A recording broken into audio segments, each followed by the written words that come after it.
নমস্কার, আমি সুপর্ণা। আজ আমি আপনাদের শোনাব বনফুলের লেখা মানদণ্ডের দ্বিতীয় পর্ব।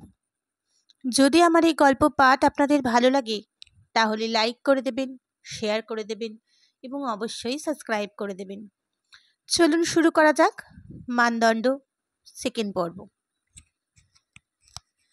5 মিনিটের মধ্যে খাওয়া শেষ হয়ে গেল হিরণ্যগর্ভের। এই 5 মিনিটের মধ্যে তুঙ্গশ্রীও নিজেকে সামলে নিলেন খানিকটা।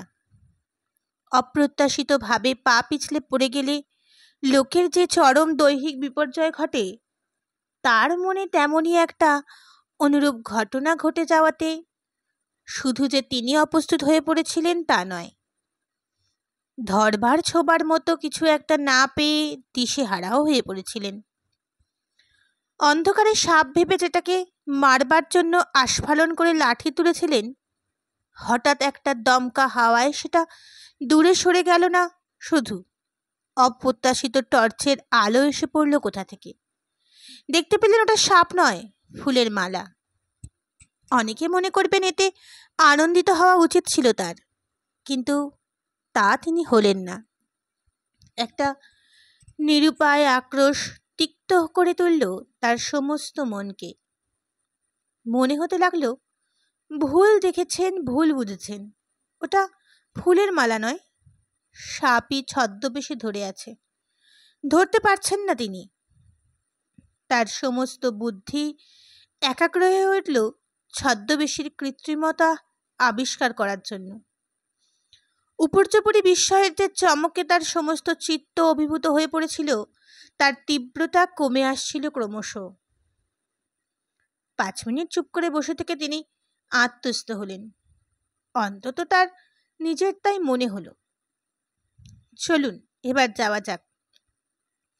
ল্যাবরেটরি থেকে বেরিয়েই আবার দাঁড়িয়ে পড়লেন হিরণ্যগর্ভ। ও দাঁড়ান, আপনার জিনিসগুলো আনতে বলে দিই। কুঞ্জ, ও কুঞ্জ। কুঞ্জ বেরিয়ে এলো। এর সুটকেস, বিছানা আর নতুন সুটকেসটা এর ঘরে দিয়ে এসো। কুঞ্জ চলে যেতেই নরেন নামক যুবকটি বেরিয়ে এলো। এবারটি মাপ করুন আমাকে, এবার থেকে ঠিক করে রাখবো ফিগারগুলো। ওই টেবিলের ওপরেই রেখেছিলাম, হাওয়ায় উড়ে গেছে বোধহয় কাগজটা। পেপার ওয়েটের তো অভাব নেই। একটু আগে তুমি যে বললে ড্রয়ারে রেখেছিলাম। নরেন প্রত্যুত্তরে হাত কচলাতে লাগলো শুধু। ওই গ্রাফ করে না দেওয়া পর্যন্ত তোমার আর ছুটি নেই। ফিগারগুলো পেলেই করে দেব। ইউরিয়াটা হয়ে গেছে, সুগারের ফিগারগুলো পেলেই করে দেব। জ্বলন্ত দৃষ্টিতে চেয়ে রইলেন হিরণ্যগর্ভ তার দিকে ক্ষণকাল। তারপর তুঙ্গশ্রীর দিকে ফিরে বললেন, 1 মিনিট, একে ফিগারগুলো দিয়ে আসছি। নরেনের সঙ্গে ভিতরে চলে গেলেন। তুঙ্গশ্রী বাইরে থেকে শুনতে পেলেন, এই ভদ্রমহিলা এসেছে বলে খুব বেঁচে গেলে তুমি, তা না হলে টেটটি পাওয়াতাম। এই নাও, আমার খাতাটা আবার হারিও না যেন। পর মুহূর্তেই বেরিয়ে এলেন। চলুন, এবার বড় দেরি করিয়ে দিলাম আপনার। হিরণ্যগর্ভের কণ্ঠস্বরে উষ্মার লেশমাত্র নেই আর। আবার বাগানের ভিতর দিয়ে চলতে লাগলেন দুজনে। কিছুক্ষণ নীরবতার পর তুঙ্গশ্রী বললেন, আপনার বিষয়ে সমস্ত আয় প্রজাদেরই হিতার্থে ব্যয় করেন বলছেন, তাহলে এই বিষয়টা প্রজাদের দিয়ে দেন না কেন একেবারে? যা আমার নয় তা অপরকে দান করব কি করে? বিষয় আপনার নয় তো কার? বললাম তো, জগদ্ধাত্রী দেবীর। আমি তার সেবা মাত্র। আপনি বৈজ্ঞানিক হয়েও দেবদেবীতে বিশ্বাস করেন? আপনার কি ধারণা বৈজ্ঞানিক হলেই নাস্তিক হতে হবে? তাছাড়া এতে তো বিশ্বাস অবিশ্বাসের প্রশ্ন আসছে না। আমাদের পূর্বপুরুষের অর্জিত বিষয়, দেবতার নামে দিয়ে গেছেন তারা। আমি সেই দেবতার সেবায়েত হিসেবেই সেই বিষয়ে হস্তক্ষেপ করবার অধিকারী। এই সহজ কথাটা বুঝতে পারছেন না কেন? ও, বিষয় আমি দান বা বিক্রি করতে পারি না। একটু হেসে তুঙ্গশ্রী বললেন, আপনি ইচ্ছে করলে একজন সেবায়েত নিযুক্ত করতে পারেন প্রজাদের ভিতর থেকে বেছে। বাঁচব কি করে? ভোট নিয়ে? তাহলে তো জগন্নাথ মারোয়ারির টাকা দিয়ে কিনে নেবে সব ভোট। কথাটা যদিও একটু আত্মপ্রশংসার মতো শোনাবে, তবু আমি বলতে বাধ্য যে জগন্নাথ মারোয়ারির চেয়ে আমি ভালো লোক। ডেমোক্রেসিতে আপনার আস্থা নেই তাহলে? কাগজে কলমে আস্থা আছে, কিন্তু কার্যক্ষেত্রে নেই। মানব সমাজ এখন তেমন উন্নত হয়নি, তাই ডেমোক্রেসির নামে হটোক্রেসি চলছে এখনো। চরিত্রবান নয়, প্রতিভাবান নয়, বুদ্ধিমান ধনীই এখন প্রভুত্ব করতে চাইছে এবং করতে পারছে। মাফ করবেন, আপনি যে শ্রমিকদের হয়ে লড়তে এসেছেন তারা এতই মূঢ় যে নিজেদের ভালো মন্দ কিসে হয় সেই জ্ঞান তাদের নেই। প্রলুব্ধ পশু যেমন ফাঁদে পা দেয়, এরাও তেমনই অতি সহজে শ্রমিক নেতা নামধেয় মতলববাজ লোকেদের খপ্পরে পড়ে। ওই মতলববাজ লোকগুলো সর্বহারা শ্রমিকদের কেউ নয়, সর্বগ্রাসী ধনিকদের এজেন্ট। সকলের কথা আমি বলছি না, যাদের কথা আমি জানি তাদের কথাই বলছি। ব্যক্তিগতভাবে আমি হয়তো আদর্শের প্রেরণায় এসেছেন, কিন্তু যে দল আপনার আদর্শটিকে টোপ স্বরূপ ব্যবহার করে আপনাকে গেঁথেছে, তাদের স্বরূপ আপনি বোধহয় জানেন না। শেষের কথাগুলোতে তুঙ্গশ্রীর সর্বশরীর রিড়ি করে উঠল, কিন্তু আত্মসংবরণ করে ধীর কণ্ঠে তিনি বললেন, আপনি যা বললেন তা হয়তো সবই ঠিক, কিন্তু এইটা হচ্ছে এ যুগের হাওয়া, একে আপনি ঠেকাবেন কি করে? বাহু বলে কিংবা বুদ্ধি বলে, আপনাকে ধরে আনলাম কি করে? একটা ব্যঙ্গ তীক্ষ্ণ হাসি ফুটে উঠল হিরণ্যগর্ভের অধরে। উৎক্ষিপ্ত হয়ে গেল ভুরু যুগল। আমি আপনার বুদ্ধির প্রশংসা করছি, কিন্তু যুক্তিটা ঠিক মেনে নিতে পারছি না। আপনাকে ক্যাপিটালিস্ট বলে যদি ধরি, দোহাই আপনার, ও কাজটি করবেন না। ক্যাপিটালিস্ট বলতে আপনারা যাদের বোঝান আমি তাদের দলে নই, বরং আমি তাদের বিরোধী বলতে পারেন। কিন্তু আপনারা যেভাবে এই ক্যাপিটালিস্ট সমস্যার সমাধান করতে চাইছেন তারও আমি বিরোধী। এক হিসেবে আপনারা তাদের বিরোধিতা করেই সম্মান নিচ্ছেন। মনে হচ্ছে আপনারাও ওই জাতের। ওদের ভাগের বকরাটা বেশি বলেই আপনাদের আপত্তি। টাকার বকরা সমান হয়ে গেলেই আপনাদের আপাতত আর ঝগড়া থাকবে না। আপনি তাহলে কিভাবে সমস্যাটা সমাধান করতে চান? আমি চাই বললে ভুল হবে। আমাদের প্রাচীন সভ্যতা যেভাবে এই সমস্যার সমাধান করতে চেয়েছিল, আমিও সেভাবেই ভাবতে চেষ্টা করেছি। আমাদের দেশে সৎ পথে থেকে ধন উপার্জন করতে বাধা ছিল না। কারোর স্বউপার্জিত সম্পত্তি কেড়ে নেবার চেষ্টাও করতো না কেউ। কিন্তু একটা জিনিস ছিল, কেবলমাত্র ধনী হলেই খাতির পেত না লোকে। আজকাল যেমন সাহিত্য, শিল্প, ধর্ম সব সমাজেই ধনীর প্রতিপত্তি আগে যেরকম ছিল না, সেকালে মনুষ্যত্ব ছিল সম্মানের মানদণ্ড। ত্যাগী সমাজের শ্রেষ্ঠ আসন পেত, ভোগী নয়। সমাজের শিরোমণি ছিল দারিদ্র ব্রাহ্মণ। রাজা জনক যখন মহর্ষি জনক হলেন, তখনই হলো তার খাতির। কান্যকুব্জের রাজা গাধিনন্দন তেমন খাতির পাননি তপস্যা করে। তিনি যখন বিশ্বামিত্র হলেন, তখন সমাজের লোক সম্মান দিল তাকে। রূপসী গণিকা আম্রপালি পাংতেও হলেন ভিক্ষুণী হয়ে। এরকম অসংখ্য দৃষ্টান্ত আছে। একটা জিনিস তারা বুঝিয়েছিলেন যে শুধু ধন নিয়েই মানুষকে তৃপ্ত হয় না, মানও চায় সকলে। সমাজের অপরের শ্রদ্ধা সম্মান লাভ করতে সবাই উৎসুক। এই দ্বিতীয় জায়গাটিতে খুব কড়াকড়ি ছিল তাদের।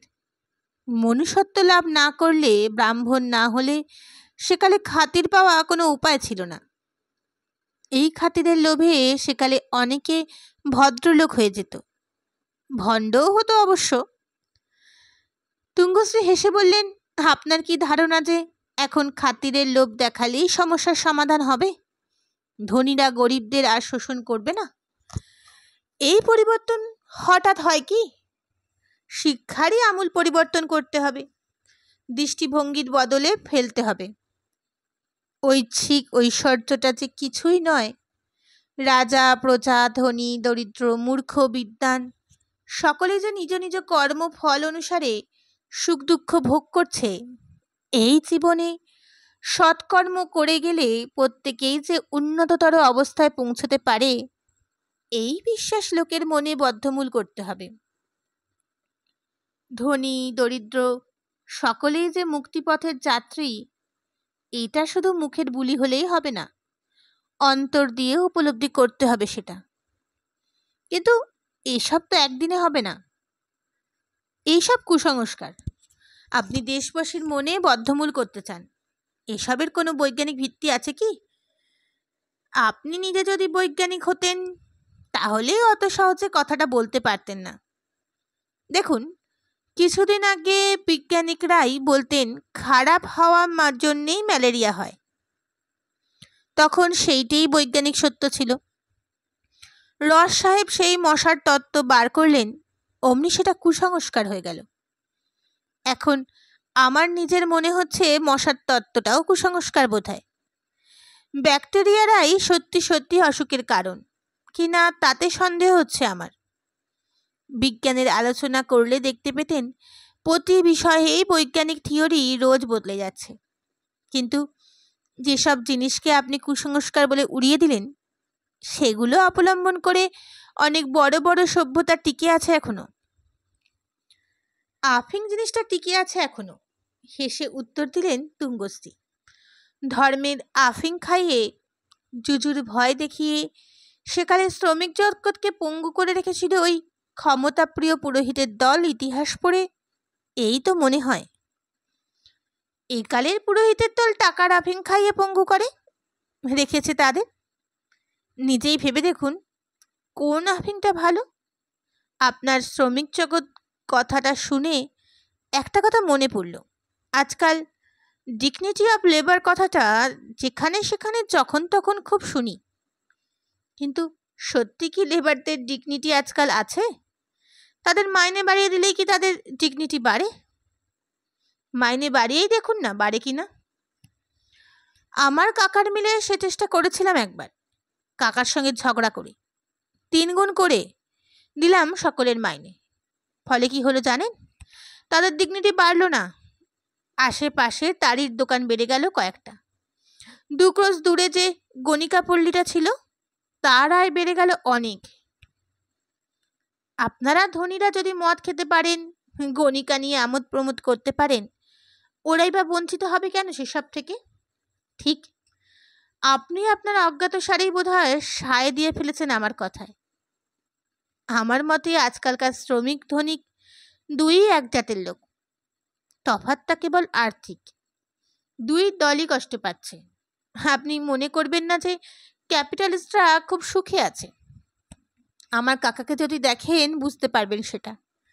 টিপিক্যাল ধনী তিনি। এই বললেন আপনাদের বিষয় সম্পত্তির মালিক জগদ্ধাত্রী দেবী। আপনার কাকা টিপিক্যাল ধনী হবার সুযোগ পেলেন কি করে তাহলে? আমাদের পূর্বপুরুষদের সম্পত্তির 2টো ভাগ আছে। আমার ভাগটা জগদ্ধাত্রী দেবীর, আমার কাকার ভাগটা নয়। উনি আমার বাবার সহোদর ভাই নন।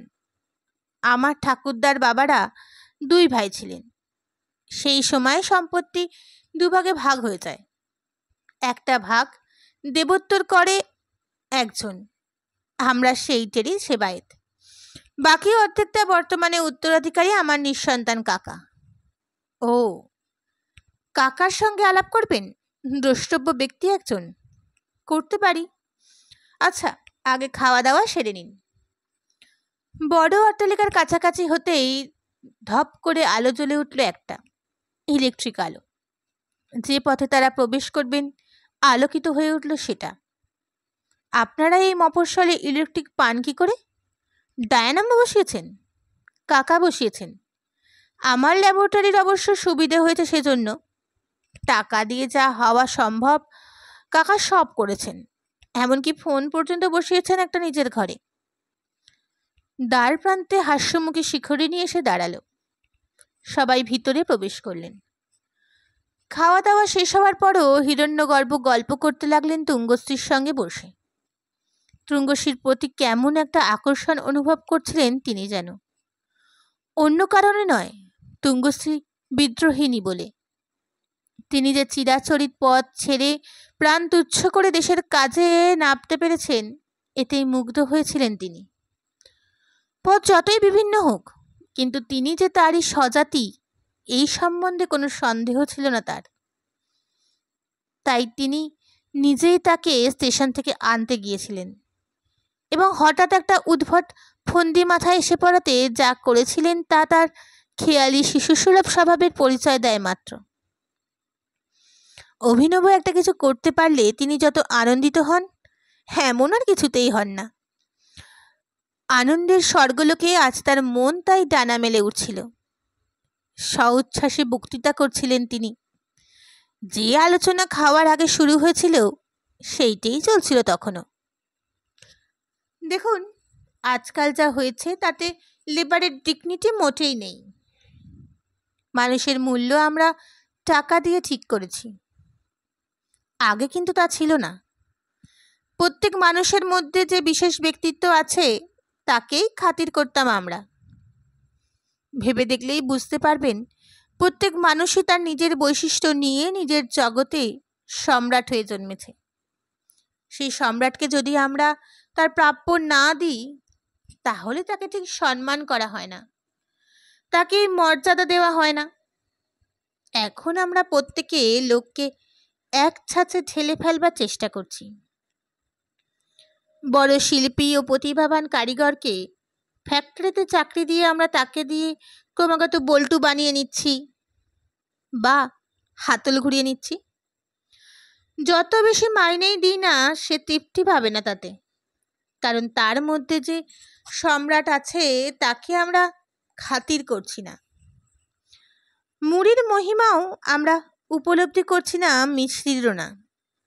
আমরা কেবল তাদের একটা ঠোঙায় ঢুকিয়ে ঠোঙার গায়ে দরের লেবেল সেটে দেবার চেষ্টা করছি। এই যে নরেনকে এক্ষুনি দেখলেন, ওর বাবাকে কি কম খোসামত করতাম আমরা ছোটবেলায়। ওরা জাতে তাঁতি, ওর বাবার তাঁত ছিল, আমাদের সমস্ত কাপড় সেই করত। বাবা মিলের কাপড় কেনার বিরোধী ছিলেন।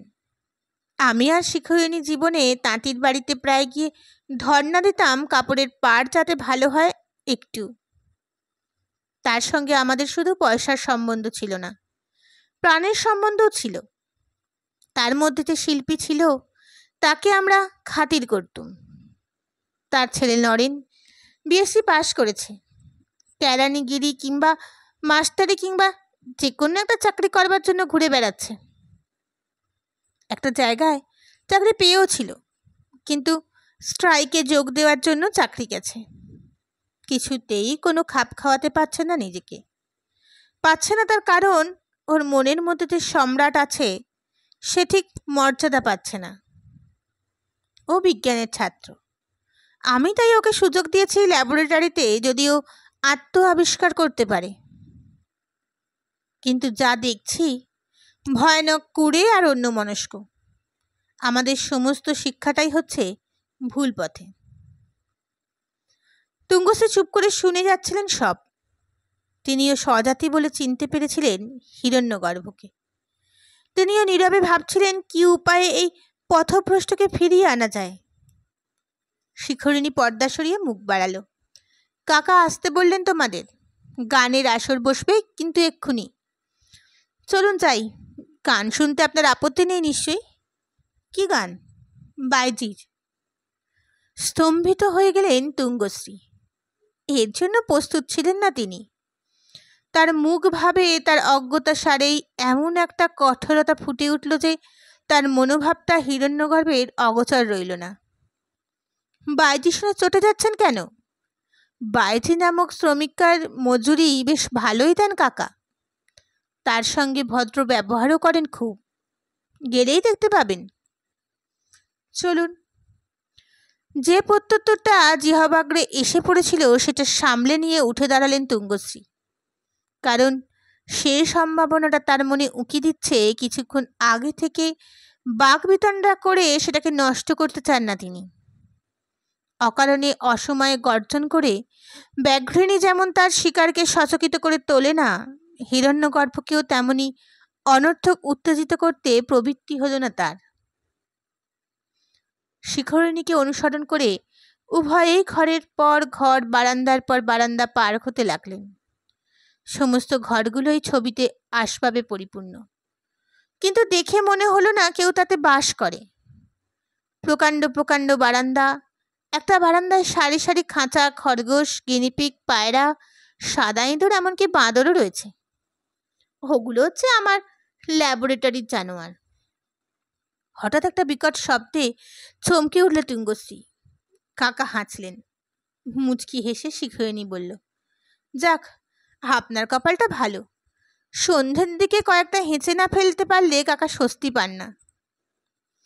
প্রকাণ্ড একটা দালান শেষ হয়েছে যেখানে, সেখানেই পর্দার দেওয়া দরজার সম্মুখে সশস্ত্র দারোয়ান দেখেই তুঙ্গশ্রী বুঝলেন যে এইবার কাকাবাবুর মহল আরম্ভ হলো। হিরণ্যগর্ভকে দেখে সসম্ভ্রমে উঠে দাঁড়ালো দারোয়ান এবং মিলিটারি কায়দায় স্যালুট করলে। আসুন, শিখরিণী আহ্বান করলে। ভিতরে প্রবেশ করলে সবাই। প্রকাণ্ড একটি হলের এক প্রান্তে বসেছিলেন মেঘসুন্দর বর্মণ, দীর্ঘকান্তি সুপুরুষ। ধপধপে গায়ের রং, ধপধপে মাথার চুল, পাকা চুলের চমৎকার তেড়ি, শুকচঞ্চু নাকের দুপাশে খাঁজ। চোখ দুটি খুব বড় নয়, কিন্তু জীবন্ত। গোঁপ দাড়ি কামানো, তার বলিষ্ঠ চিবুক, মজবুত চোয়াল, চোখের প্রদীপ্ত দৃষ্টি, ভাষা ভরা পাতলা ঠোঁট তার যে ব্যক্তিত্বের সূচনা করেছে, সে ব্যক্তিত্বের মূল কথা অনমনীয়তা। তাই যেন নীরব ভাষায় ঘোষণা করছে, তোমরা কি বলো বা বলো না তা কাজ করি না আমি। তোমাদের শ্রুতে নিন্দার অনেক ঊর্ধ্বে আমার বাস। শিখরিণী এগিয়ে গিয়ে বলল, এই যে কাকা, ইনিই তুঙ্গশ্রী দেবী। ও। তুঙ্গশ্রী নমস্কার করতে বললেন, বসো বসো। হিরণ, তুমি তোমার অমূল্য সময় এভাবে নষ্ট করছো যে আজ হঠাৎ? একে নিয়ে এলাম আপনার কাছে। মৃদু হেসে কথা কটি বলে একটা চেয়ার টেনে বসলেন হিরণ্যগর্ভ একধারে। তুঙ্গশ্রীও বসলেন। মখমলের গদি আঁটা চেয়ার এসে কেমন যেন স্বস্তি পেলেন না তিনি। নরম নরম কেমন যেন। মেঘ সুন্দর ভ্রু কুঞ্চিত করে চেয়েছিলেন তুঙ্গশ্রীর দিকে। খানিক্ষণ চেয়ে থেকে বললেন, নামটা যেরকম হেঁইও গোছের, চেহারাটা সেরকম নয় তো। আমাদের শিখুর মতোই অনেকটা। শিখরিণী একপাশে দাঁড়িয়ে মুচকি মুচকি হাসছিল। সে বললে, আমি এবার যাই কাকু। গান শুনবি না? আসবো একটু পরে। তোমার পতি দেবতা কি ফিরেছেন এর মধ্যে? জগন্নাথপুর গেছেন তো? হাতিতে গেছেন, এসেই হয়তো খেতে চাইবেন। ওকে টমেটোর রস দিয়ে হরলিক্স করে দিয়েছিলি একদিনও? না, দেওয়া হয়নি এখনো। ওই তো তোমাদের দোষ, যেটি বলবো সেটি কিছুতেই করবে না। ওসব কাগজি লেবুর শরবত টরবতের চেয়ে ঢের ভালো। কি বলো হিরণ? ভালো তো হওয়া উচিত। শুনলি, করে দিস আজকে। আচ্ছা। শিখরিণী চলে যাচ্ছিল। মেঘসুন্দর আবার ডাকলেন, ওই বিনি হারামজাদি, কি করছো দেখ তো। কম্প্রেসটা এখনো পর্যন্ত আনতে পারলে না? তুই দেখ দেখি। শিখরিণী পাশের একটা দরজা দিয়ে চলে গেল। মেঘসুন্দর হিরণ্যগর্ভের দিকে চেয়ে বললেন, হাঁটুর বাত্তা কিছুতেই বাঘ মানছে না, বুঝলে? একটা ব্যবস্থা করতে পারো কিছু? রামচন্দ্র তো হিমশিম খেয়ে গেল, কিছুই হচ্ছে না। ব্যথাও বাড়ছে, তার বিলও বাড়ছে। দেখি। উঠে দাঁড়ালেন হিরণ্যগর্ভ। দাঁড়াও, বেশি টেপাটেপি করো না যেন, তোমাকে দেখাতে ভয় করে। হিরণ্যগর্ভ এগিয়ে গিয়ে হাঁটুটা দেখলেন। পারগ্যানেটিভ নিন একটা, আর মাছ মাংস ডিম এগুলো বন্ধ করে দিন একেবারে। এর নাম কি চিকিৎসা? তার চেয়ে সোজা বলো না, আপনি চিত হয়ে শুয়ে পড়ুন, আমি আপনার গলায় পা দিয়ে মেরে ফেলি আপনাকে। আপদ চুকে যাক। এত খরচ করে কি পড়াশোনা যে করলে তোমরা তাতে বুঝি না। কোথায় অসুস্থ মানুষকে একটু আরাম দেবে তা না, তাকে আরো উত্তক্ত করে তুলছ। রামচন্দ্র বড়িক কম্প্রেসের ব্যবস্থা করতে গেছে, এমন সুগন্ধ ওষুধ তার। বিনি ওরফে বিনোদিনী গরম কম্প্রেস নিয়ে প্রবেশ করলো। বিনোদিনীর বয়স 15-16 বছরের বেশি নয়, বেশ সুন্দরী। পিঠে চমৎকার বেনি দুলছে একটি, চোখে ভ্রুজগল ঈষৎ উৎক্ষিপ্ত, অভিমানে সমস্ত মুখ থমথম করছে। ও বাবা, চোখে মুখে মেঘ আর বিদ্যুৎ দুই যে দেখছি। কি হলো, শিখুর কাছে বকুনি খেলি বুঝি? বিনু কোনো উত্তর না দিয়ে হাঁটু গেড়ে বসলো কম্প্রেস দিতে। আতর দিয়েছ ভালো করে? দিয়েছি। চমৎকার গোলাপি আতরের গন্ধ ছড়িয়ে পড়ল চারিদিকে। আনত মস্তক বিনু সেক দিতে লাগলো হাঁটুতে। বিনির বেনিটা হাত দিয়ে তুলে গুনগুন করে গান ধরে নিলেন মেঘ সুন্দর। বিনানিয়া বিনোনিয়া বেনির শোভায়, সাপিনী তাপিনী তাকে বিবরে লুকায়। ঝংকার দিয়ে উঠল বিনি। আহ, ছাড়ো না, লাগছে যে। বিনু মেঘ সুন্দরের নাতনি, তার ভাগ্নির মেয়ে, মা বাপ মরা মেয়ে। মেঘ সুন্দরী মানুষ করেছেন। তুঙ্গসী স্তব্ধ হয়ে বসেছিলেন।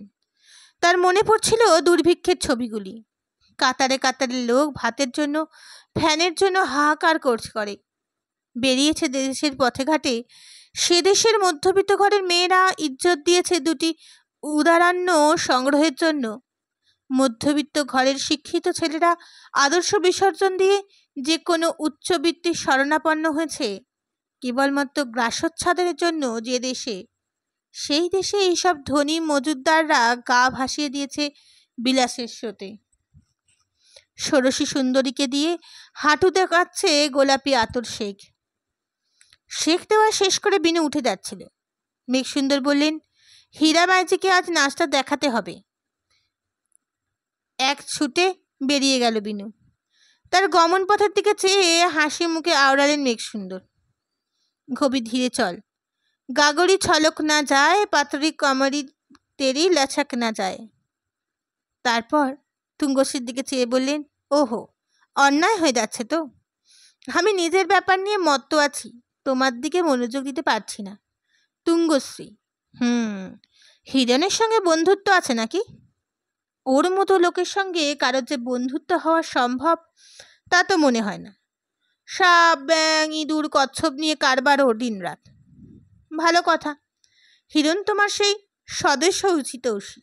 মিলের কি হলো শেষ পর্যন্ত? মিল বন্ধ করে দিয়েছি। তা দিতেই হবে জানতাম। জবরদস্তি করে কারোর উপকার যে করা যায় না তা তো আগেই বলেছিলাম তোমাকে। 10 আগে কেশব সামন্তের লোক এসেছিল আমার কাছে। ওরা নাকি জমিটার লিজ নিতে চায়। দিয়ে দাও না, তোমাদের মিলের জিনিসপত্র কিনে নেবে ওরা। পূর্ববঙ্গে নিজেদের একটা মিল স্টার্ট করার ইচ্ছে আছে ওদের। তাছাড়া তোমার ওই জমিটা ওরা গাঁজা চাষ করতে চায়। হেসে জবাব দিলেন হিরণ্যগর্ভ। আমার কাছেও এসেছিল ওরা। তা করলেই বা, ওরা কি চাষ করবে তা নিয়ে তোমার মাথা ঘামাবার দরকার কি? তোমাকে মক ব্লক টাকা দিচ্ছে, নিয়ে নাও না। না, আমি গাঁজার চাষ করতে দেব না। এই পাগলামো দেখো, লোকে ধান খায়, গাঁজাও খায়। তুমি তোমার জমি না দিলে কি গাঁজার চাষ উঠে যাবে দেশ থেকে? হিরণ্যগর্ভ চুপ করে বসে রইলেন, উত্তর দিলেন না কোনো। আর চোখে তুঙ্গশ্রীর দিকে চাইলেন একবার কেবল। কেশব সামন্ত নামটা শুনেই তুঙ্গশ্রীর সমস্ত সত্তা উদ্গ্রীব হয়ে উঠেছিল। কেশব সামন্ত যে ধনী জমিদারের ছেলে তা অবিদিত ছিল না তুঙ্গশ্রীর, কিন্তু তিনি কেশব সামন্তের অন্য যে পরিচয় পেয়েছিলেন তাতেই মুগ্ধ হয়ে গিয়েছিলেন।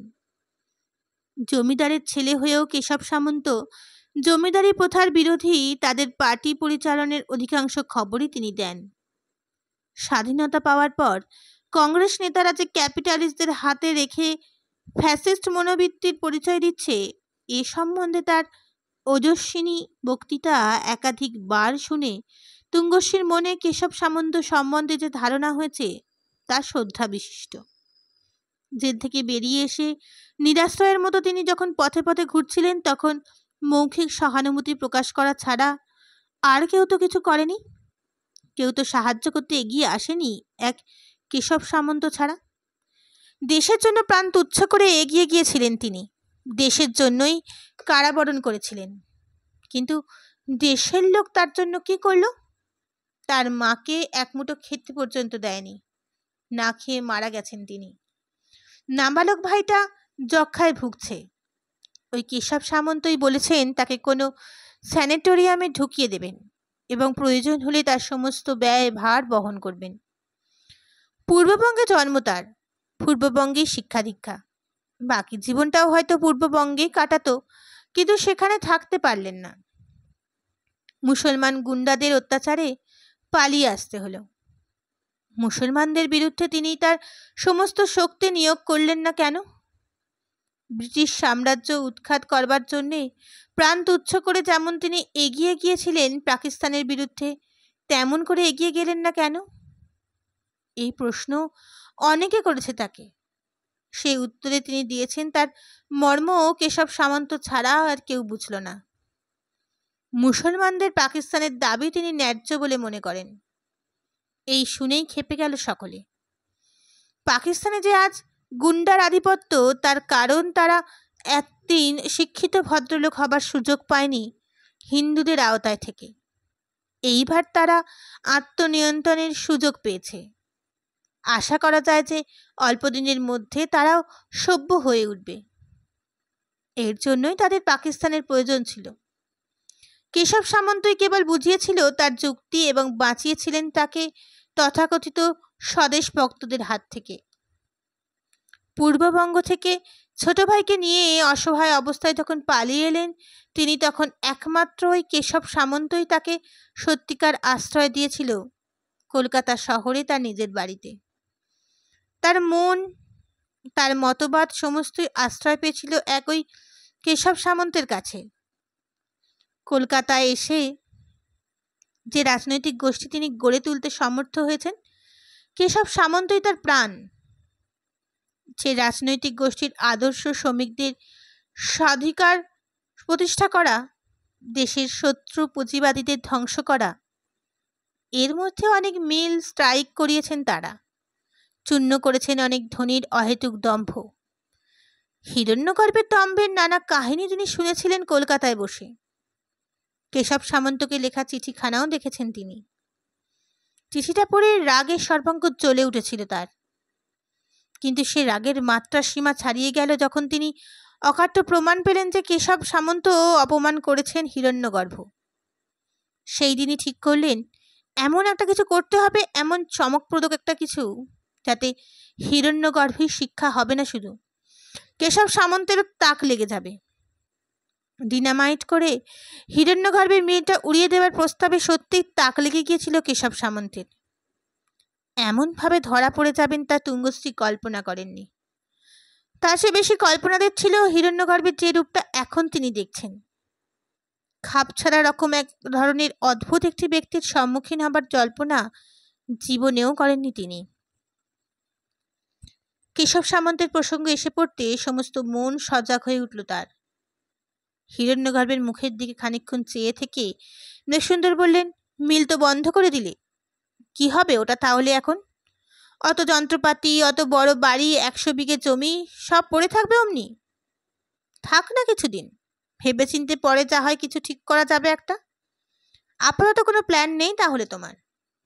ঠিক প্ল্যান নেই, কিন্তু আমি ভাবছি মুরারিপুরে যে বুনিয়াদি বিদ্যালয়টা স্থাপন করেছি তা ছাত্রদের কাপড়ের কল সম্বন্ধে হাতে কলমে কিছু শিক্ষা দেওয়ার ব্যবস্থা করলে মন্দ হয় না। ওখানে ওরাই কলটা চালিয়ে হাতে কলমে বুঝুক মিল ভালো না চরকা ভালো।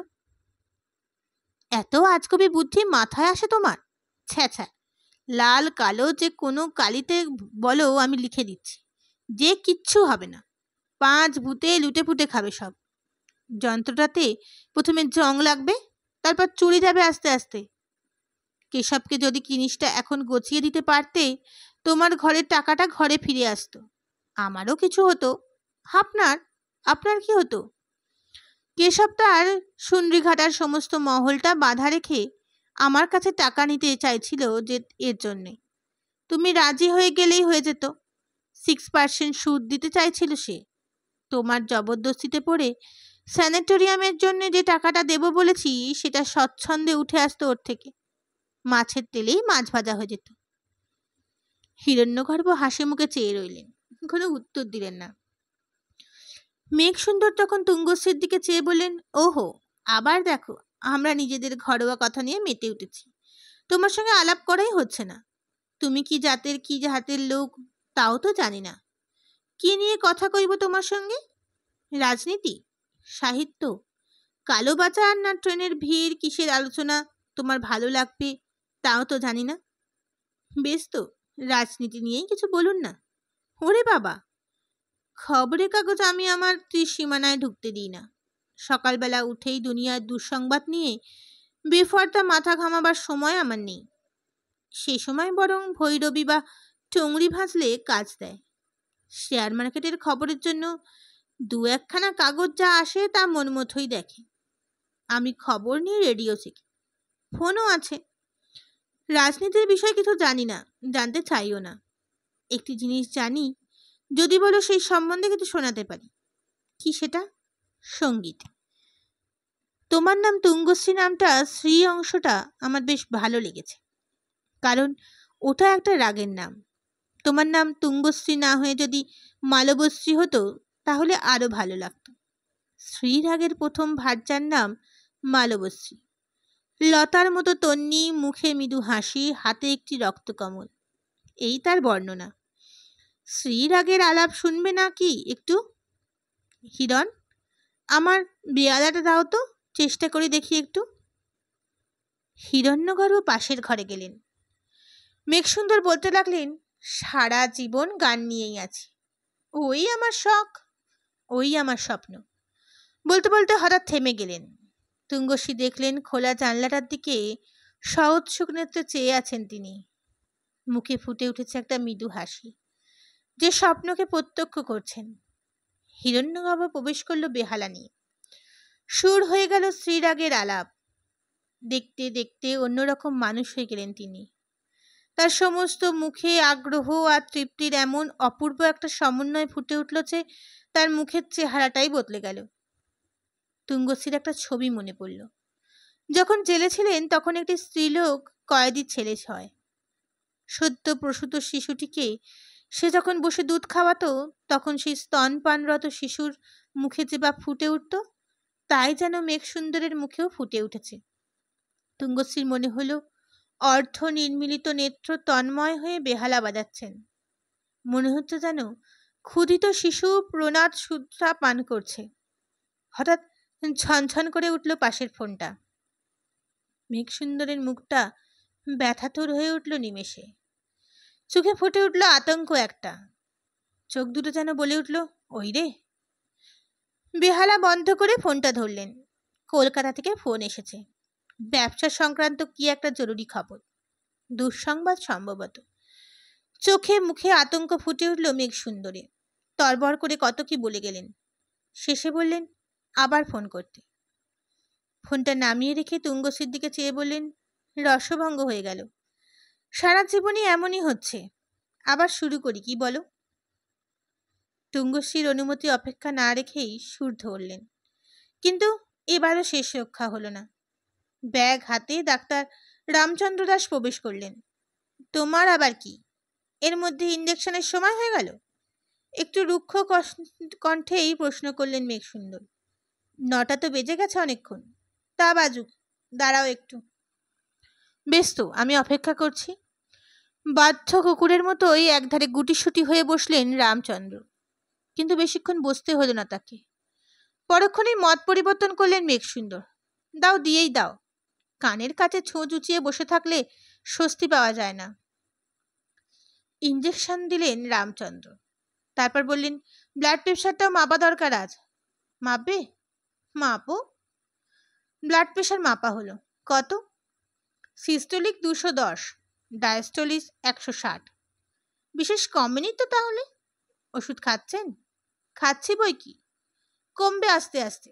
বিশেষ কোনো কষ্ট নেই তো আপনার? আছে বই কি, রগের কাজটা সামান্য টিপটিপ করছে। পড়া বলতে না পারলে সেকেলে গুরুমশাইরা ছাত্রের দিকে যেভাবে চেয়ে থাকেন, তেমনিভাবে মেঘসুন্দর চেয়ে রইলেন ডাক্তারের দিকে। ভাবটা, করছো তো অনেক কিছু, কিন্তু হচ্ছে না তো কিছুই। ডাক্তার মেঘসুন্দরের দৃষ্টি এড়িয়ে অন্যদিকে চেয়ে নিজের যন্ত্রপাতি গোছাতে লাগলেন। তাড়াতাড়ি গুটিয়ে চলে গেলেই পারতেন, কিন্তু অনিবার্য আরেকটি প্রশ্ন তাকে করতে হলো। আপনার হাঁটুর ব্যথাটা কেমন আছে? এর উত্তরে মেঘসুন্দর যা করে বসলেন তা অত্যন্ত অদ্ভুত মনে হলো তুঙ্গশ্রীর। হঠাৎ তিনি দুহাতের বুড়ো আঙুল নেড়ে কীর্তনের সুরে গান ধরে দিলেন একটা। হলো না কিছু, হলো না কিছু, হলো না, ওহে ডিকরি পুচ্ছধারী, কত করলে তো রকমারি, কত কপচালে কত তারবালে, কিছু হলো না, কিছু হলো না, বলিহারি বলিহারি, ওহে বিলাতি পেখমধারী, পেটেন্টের মহাসমুদ্রে কৌশল কাণ্ডারি, কিছু হলো না, কিছু হলো না। রামচন্দ্র এসবে অভ্যস্ত, সুতরাং চটলেন না, বরং গদগদ হবার ভাব দেখালেন একটু। চমৎকার হয়েছে তো গানটা, ভালো লাগলো তোমার? সুন্দর। আপনিই তৈরি করলেন নাকি? না, আমি করব কেন? তোমার যে কম্পাউন্ডারটা চটপটে মলম তৈরি করে সেই করে দিয়ে গেছে এসে। আর একটু হেসে বিদায় নিলেন ডাক্তারবাবু। মেঘসুন্দর তখন হিরণ্যগর্ভের দিকে চেয়ে বললেন, তুমি তো বেশ লোক, ডাক্তারকে একবারও জিজ্ঞাসা করলে না যে কি ইঞ্জেকশন দিচ্ছে, কি ওষুধ দিচ্ছে? পাথরের মতো বসে রইলে বেশ। জিজ্ঞাসা করে লাভ কি বলুন? ওর মতের সঙ্গে যদি না মেলে তাহলে একটা অশান্তির সৃষ্টি হবে শুধু। আপনি তো ওকে ছাড়বেন না, তা বলে একবার জিজ্ঞাসা করবে না? ওই বাঁদরটা টেম্পারেচার নিচ্ছে 3 ঘন্টা অন্তর এসে, আর তোমার কাকার খবরটা নিতে পারবে না একবার? তারপর তুঙ্গশ্রীর দিকে চেয়ে বললেন, উনি আবার হতে চান আমার উত্তরাধিকারী। আমি হতে চাই না তো? বিস্মিত হিরণগর্ভ বললেন, না হতে চাইলে খাবে কি? হাড়ির দুর্গতি হবে যে। একটা আজগুবি খেয়ালে ব্যাংকের টাকাগুলো তো উড়িয়ে দিচ্ছ সব। আমি খরচ করেছি আমার রোজগারের করা টাকা, জমিদারির 1 পয়সা আমি খরচ করি না। ওই যে তোমার মুরারিপুরে স্কুল, ওর খরচ তো তোমার জমিদারি থেকেই যায়। প্রজাদের উপকারের জন্য করা হয়েছে, জমিদারি থেকে তাই ওর খরচ দেওয়া হয়। খাজনাও তো তেমন আদায় হয় না শুনতে পাই, যা খুশি করো। তারপর তুঙ্গশ্রীর দিকে চেয়ে বললেন, এরকম লোকের সঙ্গে তোমার বন্ধুত্ব হলো কি করে? ও কি মানুষ? জার্মানি থেকে ডাক্তারি পড়ে এলো, কোথায় ভালো জায়গায় বসে প্র্যাকটিস করবে তা নয়, সাপ ব্যাঙ ইঁদুর বাঁদর এসব নিয়ে বসে আছে, বেদে একটা। তুঙ্গশ্রীর মনে এমন বিবিধ বিচিত্র ভাবের দ্বন্দ্ব চলছিল যে সহসা কোনো উত্তর দিলেন না তিনি। হিরণ্যগর্ভের দিকে চেয়ে মুচকি হাসলেন কেবল একটু। তার এখানে আর বসে থাকতেও ইচ্ছে করছিল না। নির্জনে গিয়ে নিজের সঙ্গে একটা বোঝাপড়া করার জন্য সমস্ত মনটা উদ্গ্রীব হয়ে উঠেছিল, কিন্তু কোনো অজুহাতে যে উঠে পড়বেন তা ভেবেই পাচ্ছিলেন না। হঠাৎ একটা অভাবিত ঘটনা ঘটল। বাইরের বারান্দায় হিরণ্যগর্ভের বাঁদরটা চিৎকার করে উঠল। ওটার আবার কি হলো? উঠে পড়লেন হিরণ্যগর্ভ। তুঙ্গশ্রীও উঠলেন। তোমরা চলবে নাকি? আলাপ শেষ হলো না যে। আমি আসছি এক্ষুনি। বাঁদরটা চেঁচাচ্ছে কেন দেখে আসি। তারপর তুঙ্গশ্রীর দিকে চেয়ে বললেন, আপনি বসুন না, চলুন আমি একটু দেখে আসি একটু। উভয়ে বেরিয়ে গেলেন। তাদের প্রস্থান পথের দিকে আকুল নয়নে চেয়ে রইলেন মেঘসুন্দর। চাকের চোখের দৃষ্টি যেন বলতে লাগলো, যেও না তোমরা, আরও একটু বসে যাও, শ্রীরাগের আলাপটা শুনে যাও। বাদরের ডাকের চেয়ে ভালো জিনিস এটা। সারা জীবনই তার এই হচ্ছে, গানের আসর জমছে না কিছুতেই। সমজদারি নেই দেশে, পয়সা খরচ করে করে কত ওস্তাদ কত বাইচি আনাচ্ছেন, কিন্তু তারা নিজে নিজে কেরামতি দেখাতেই ব্যস্ত। মেঘসুন্দরের আলাপ শোনবার আগ্রহ নেই কারোর। জোর করে শোনাতে লজ্জা করে, আত্মসম্মানে আঘাত লাগে। ডাক্তার রামচন্দ্রকে মাঝে মাঝে ডেকে শোনান, সে তারিফও করে, কিন্তু তার মুখের ভাব দেখে মনে হয় না সে রসিক সমাজদার, মনে হয় একটা বিড়ালকে যেন জোর করে গোলাপ ফুল শোকানো হচ্ছে। হিরণ্যগর্ভ বেরিয়ে দেখলেন তার বাঁদরের খাঁচার সামনে অ্যালসেশিয়ান কুকুরটা থাবা গেড়ে বসে আছে। নিবিষ্ট চিত্তে দেখছে বাঁদরটাকে ঘাড় হেট করে। দুষ্টু নাম শুনেই ঘাড় ফিরে তাকালো দুষ্টু। সন্নিগ্ধ দৃষ্টিতে তুঙ্গশ্রীর দিকে তাকালেও একবার, তারপর হঠাৎ উঠে এসে তুঙ্গশ্রীর কাপড় চোপড় শুকে ঘুরে ঘুরে কাঠ হয়ে দাঁড়িয়ে রইল তুঙ্গশ্রী। দুষ্টু যাও, ভিতরে যাও। বাধ্য বালকের মতো চলে গেল দুষ্টু। হিরণ্যগর্ভ হেসে বললেন, বাদরের ওপর ওর ভয়ানক হিংসে। এরকম পাজি একটা জানোয়ারকে এত তোয়াজ কেন করা হচ্ছে তা ওর বুদ্ধির অগম্য। মানুষই বুঝতে চান না ও তো একটা সামান্য কুকুর। কাকা খড়িনি বাড়ির সবাই বাদরটার ওপর চটা। ওকে যে এত ভালো ভালো খাবার খেতে দিই এটা কেউ বরদাস্ত করতে পারে না। দেন কেন? তুঙ্গশ্রী প্রশ্ন করলেন। ওর ভাইটালিটি বাড়াবার জন্য। আমি দেখতে চাই যে ব্যাকটেরিয়ারা অসুখের কারণে নয়, অসুখের কারণ ভার্টিলিটির অভাব। বাদরটা মিটিমিটি চাইছিল হিরণ্যগর্ভের দিকে। যদিও এটা খাবার সময় নয়, তবু হিরণ্যগর্ভ পাশের বাক্স থেকে একটা পেয়ারা বার করে দিলেন তার হাতে। তারপর তুঙ্গশ্রীর দিকে ফিরে বললেন, চলুন, কাকা বোধহয় ব্যস্ত হয়ে উঠেছেন। আমার আর যেতে ইচ্ছে করছে না হিরণবাবু, আমার শুয়ে পড়তে ইচ্ছে করছে। চলুন তাই বলে আসা যাক কাকাকে। আবার ফিরে এলেন দুজনে। ফিরে এসে দেখলেন হীরাবাইজি এসে গেছে, তবলচিও এসেছেন। তানপুরাতে সুর দেওয়া হচ্ছে, তবলচি তবলা বাজাচ্ছে। ঈষৎ ভুরু কুঞ্চিত করে চোখ বুজে বসে আছেন মেঘসুন্দর। দুটো বিভিন্ন যন্ত্রের সুর দুটো বিভিন্ন হাতের তাড়নায় শূন্যে এসে মিলেছে কেমন করে, এরই রহস্য প্রাণিধান করছিলেন তিনি তন্ময় হয়ে।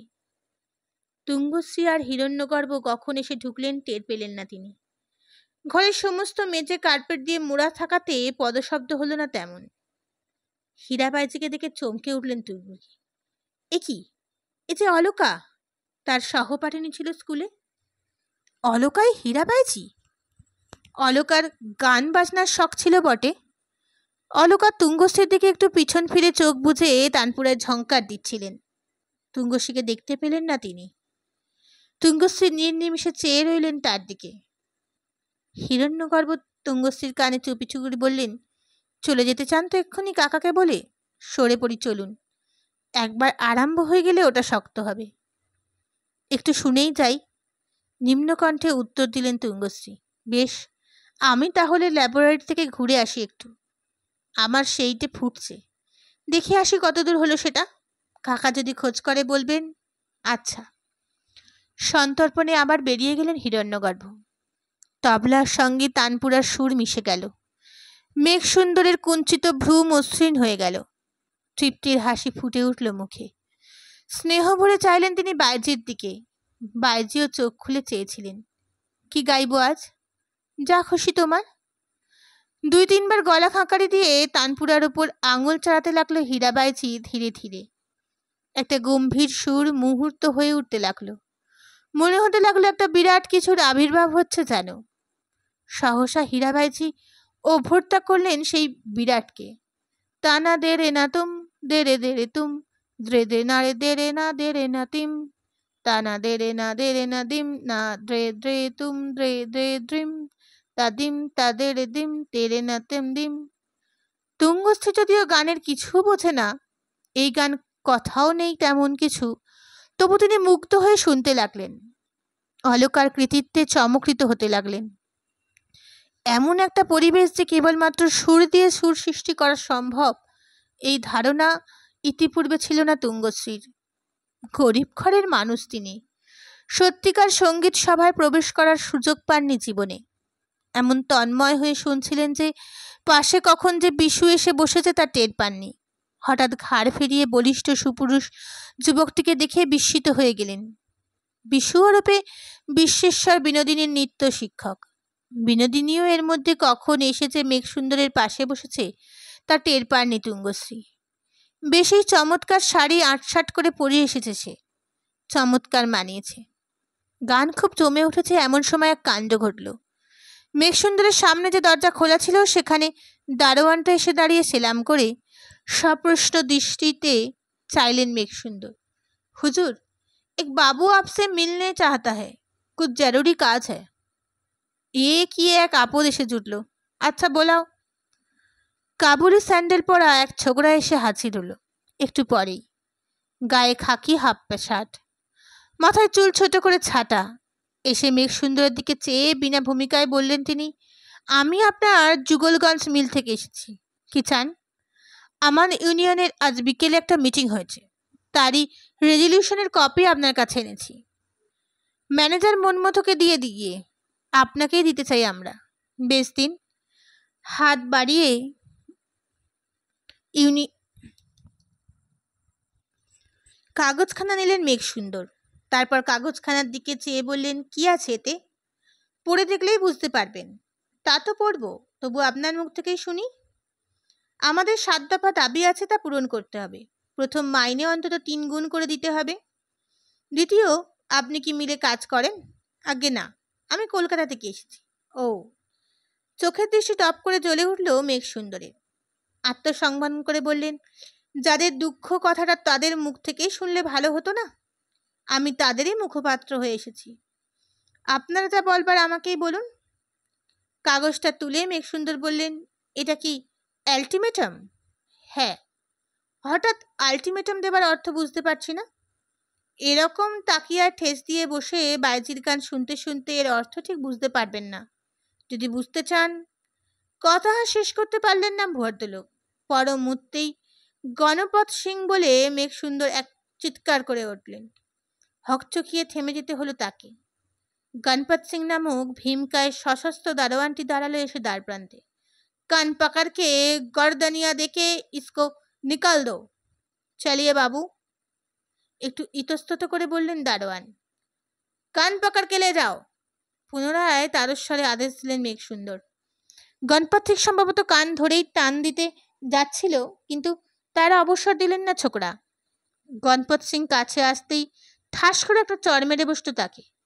ফলে গণপত সিংও উত্তেজিত হলো।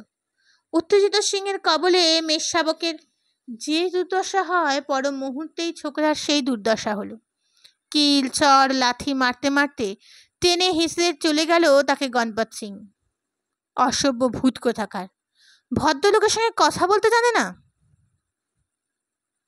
অস্ফুট কণ্ঠে কথা কটি উচ্চারণ করে অবনত মস্তকে বসে রইলেন খানিকক্ষণ মেঘসুন্দর। ধীরে ধীরে নিজের পক্ষ ঘেঁষে হাত বুলাতে লাগলেন। মনে হলো কোনো এক অদৃশ্য গণপত সিং এসে তাকেও যেন ধর্ষণ করে গেছে। যখন মুখ তুললেন তখন সমস্ত মুখ বেদনাতুর। শিশুর হাত থেকে রঙিন খেলনা পড়ে ভেঙে গেলে তার মুখের যেমন হয়, তার মুখও তেমন হয়ে গেছে যেন। ভাঙা খেলনাটার দিকে তবু হাত বাড়ালেন তিনি আবার। বাইজির দিকে চেয়ে বললেন, এমন জমাটি মনটা মাটি করে দিলে আর জমবে কি? চেষ্টা করো তবু। আবার শুরু হয়ে গেল। তা না দে রে না তুম